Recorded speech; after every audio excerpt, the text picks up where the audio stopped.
Hello my friends. तो स्वागत है आपका आपके प्यारे से यूट्यूब चैनल ट्रेंडिंग अपडेट्स में।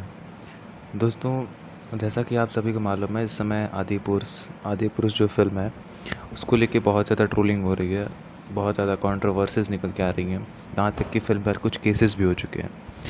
तो आदि पुरुष, जैसा कि हम जानते हैं, रामायण पर बेस्ड कहानी है।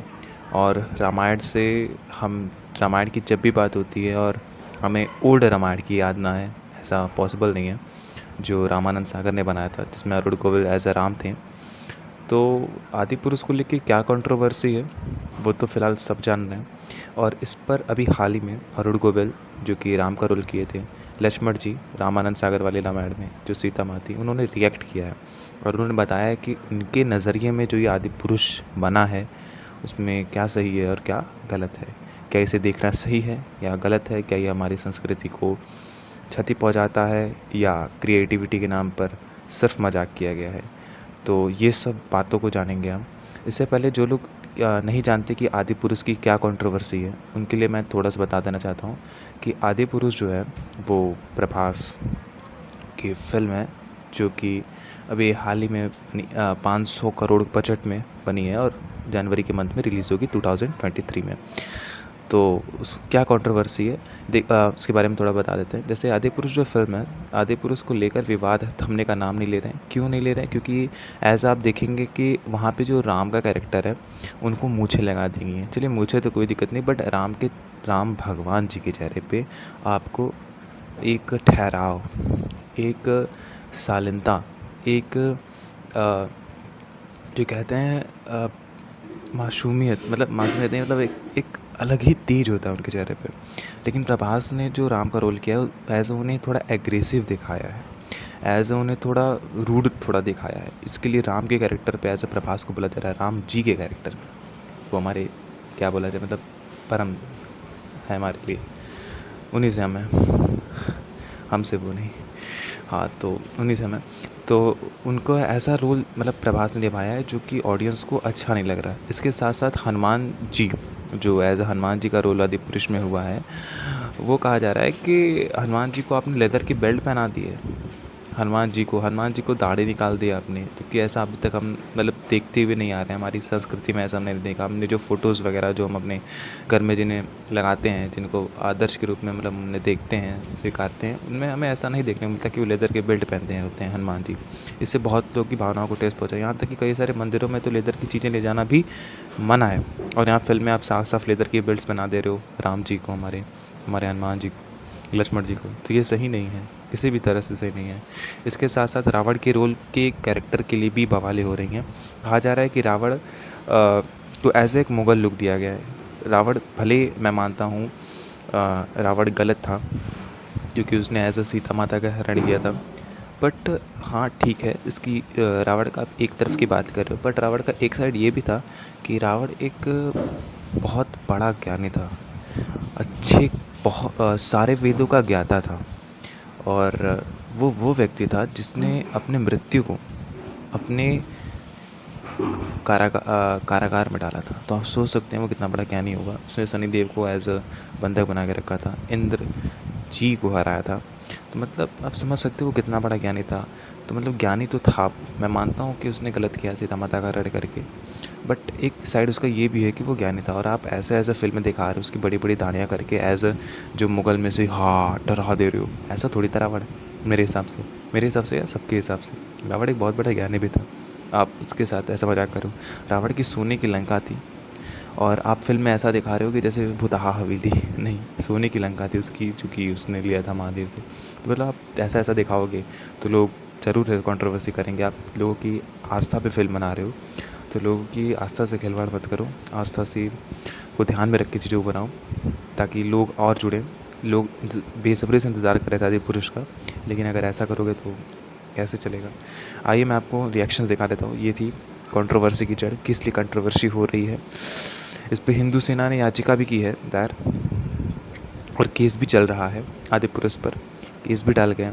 ऐसे काम करेंगे तो होगा ही। अरुण गोविल की रिएक्शन देख लेते हैं, उनका क्या कहना है इस चीज़ पे। आइए। तो अरुण गोविल जो एज अ राम का रोल किए थे, रामानंद सागर वाली रामायण में। उन्होंने कहा है कि आदिपुरुष के टीचर पर रामानंद सागर के किरदारों ने भी आपत्ति जगाई। वही रामायण फेम अरुण गोविल ने अपने यूट्यूब चैनल पर एक वीडियो शेयर किया। हाँ, अपने वीडियो चैनल पर उन्होंने अपना रिएक्शन दिया था। बहुत वक्त से मेरे दिमाग में बहुत सी बातें चल रही थी जिन्हें आपसे शेयर करने का समय आ गया है। रामायण और महाभारत जैसे जितने भी ग्रंथ हैं और शास्त्र हैं, ये हमारी सांस्कृतिक और धार्मिक धरोहर है। जी हाँ, वो तो है ही हमारी, कि मतलब इन्हीं से हमारी संस्कृति पनपती है, इन्हीं से हमारी धार्मिकता जुड़ी हुई है। ये हमारी संस्कृति है, जुड़े हैं सारी मानवीय सभ्यता के लिए एक नींव समान है। जी हाँ, ये हमारे नींव है, ये हमारे आदर्श हैं, जिन्हें देख के हम बड़े हुए हैं, जिनसे हम सीखते हैं, जिनके पथ पर हम चलने की कोशिश करते हैं। ना ही नींव को हिलाया जा सकता और ना ही जड़ को हिलाया जा सकता है। अगर जड़ ही नहीं रहेगी तो उस पर पत्तियाँ कैसे बनेंगी? बिल्कुल सही कारण होगी। नींव या जड़ के साथ किसी तरह का खिलवाड़ या छेड़छाड़ ठीक नहीं है। हमें शास्त्रों से संस्कार मिलते हैं, जीने का आधार मिलता है। ये धरोहर ही हमें जीने की कला सिखाती है। हमारी संस्कृति विश्व की सबसे प्राचीन संस्कृति है। तो कृपया इसके साथ मजाक न उड़ाएं और हमारी भावनाओं को ठेस न पहुँचाएं। उसके साथ साथ आगे क्या लिखा गया है? उसके साथ साथ अरुण गोविल ने कहा है कि अरुण गोविल आगे करते हुए कहते हैं कि जब 2.5 साल पहले कोरोना आया था तो उसने हमारी धार्मिक मान्यता को मजबूत किया। कोरोना के दौरान जब रामायण का प्रसारण हुआ तो उसने विश्व रिकॉर्ड बनाया है। ये हमारी मान्यताओं से परंपरा का बहुत बड़ा संकेत है। 35 साल पहले बनी रामायण को हमारी युवा पीढ़ी ने पूरी श्रद्धा और आस्था से देखा। अरुण गोविल ने फिल्म मेकर्स को राइटर्स पर बात करते हुए कहा कि आपको हमारी नींव, जड़ और धार्मिक संस्कृति से छेड़छाड़ करने का हक नहीं है। इसके अलावा उन्होंने ये भी कहा कि क्रिएटिविटी के नाम पर धर्म का मजाक न बनाएं। जी, जैसा मैंने पहले ही कहा था कि क्रिएटिविटी आप करें, बट आस्था को ध्यान में रखते हुए करें, किसी को ठेस न पहुँचे। धार्मिक और ऐतिहासिक धरोहरों को पहचान दिलाने के लिए शुक्रिया भी अदा किया। हाँ, कि मतलब आप आदिपुरुष बना रहे हो, आप हमारी धार्मिक संस्कृति को दिखा रहे हो, अच्छी बात है, बट सही तरीके से दिखाओ। आप दिखा रहे हो इससे आपत्ति नहीं है, आप जो गलत तरीके से दिखा रहे हो इससे आपत्ति है हमें। ठीक है, इसके बाद मैं आपका ज़्यादा टाइम ना लेते हुए मैं जल्दी थोड़ा बताने की कोशिश करता हूँ कि रामायण के लक्ष्मण ने किया आदिपुरुष के टीचर पर रिएक्ट। रामायण के लक्ष्मण ने भी कहा कि हाँ, आप क्रिएटिविटी कर रहे हो, सही कर रहे हो। इन्होंने ऐसा कहा है कि आप क्रिएटिव कर रहे हो, सही कर रहे हो, क्रिएटिविटी पर रोक नहीं है, ये आपका अधिकार है, बट हाँ, क्रिएटिविटी उस तरीके से करो कि जिससे भावनाओं को ठेस ना पहुँचे। जैसा कि आप रावण की लंका को ऐसे दिखा रहे हो, हवेली की तरफ, बुताहा हवेली नहीं थी सर, उसकी सोने की लंका थी, चमचमाती। तो ऐसे एज अ जो है उसे दिखाओ। ठीक है, क्रिएटिविटी आप कर रहे हो। और इसके साथ साथ इन्होंने ये भी कहा लक्ष्मण जी ने कि हाँ, हमारे पास कोई एक फिक्स्ड फ़ोटो नहीं है राम जी की, बट हाँ, वो हमारे आस्था से पूरी तरह जुड़े हुए हैं, हम उन्हें जानते हैं। तो आप क्रिएटिविटी कर रहे हो तो ये ना कि हमारी पुरानी भावनाओं को या ठेस पहुँचाते हुए करो। ठीक है, हमारे दिल में बसते हैं। ऐसा कहना था हमारे लक्ष्मण जी का। उसके बाद हमारी सीता माता ने भी कुछ कहा, उनको देख लेते जल्दी से। दीपिका खिलखिलिया ने कहा, दीपिका खिलखिलिया ने कहा, जो कि एज सीता माता का रोल की थी, कि मैंने आदिपुरुष का बिल्कुल टीज़र देखा और मुझे लगता है कि रामायण की कहानी सच्चाई की कहानी है, सात्विकता की कहानी है। मुझे रामायण को वीएफएक्स से जोड़ना सही नहीं लगा, ऐसा उनको अच्छा नहीं लगा वीएफएक्स जोड़ना। ये मेरा पर्सनल टेक है, उनका पर्सनल टेक है। ठीक है, लोग बात कर रहे हैं कि किस तरह फिल्म में हनुमान को लेतर पहना, जैसा कि मैंने पहले ही बात बता दी, हनुमान जी को लेतर पहना गया और टीज़र में मुझे इतना साफ कुछ नज़र नहीं आया। अगर ऐसा तो मुझे लगता है कि वाल्मीकि जी और तुलसी जी ने जिस सच्चाई के साथ कहानी ग्रंथ को लिखा था उससे छेड़छाड़ नहीं होनी चाहिए। मुझे लगता है उनको हमें मेंटेन करना चाहिए, क्योंकि यह हमारे देश की धरोहर है। जी हाँ, हमारे देश की धरोहर है, इसके साथ खिलवाड़ नहीं करना चाहिए। हमारे आस्था के साथ आप आदिपुरुष बनाए, हमें बहुत अच्छी लगी कि आपने रामायण को ऐसे टच किया, हमारी संस्कृति को टच किया, हमारी संस्कृति को दिखा रहे हो, बहुत अच्छी बात है, लेकिन आस्था को ध्यान में रखते हुए बनाए। बस इतनी अपील है। जय हिंद, जय भारत।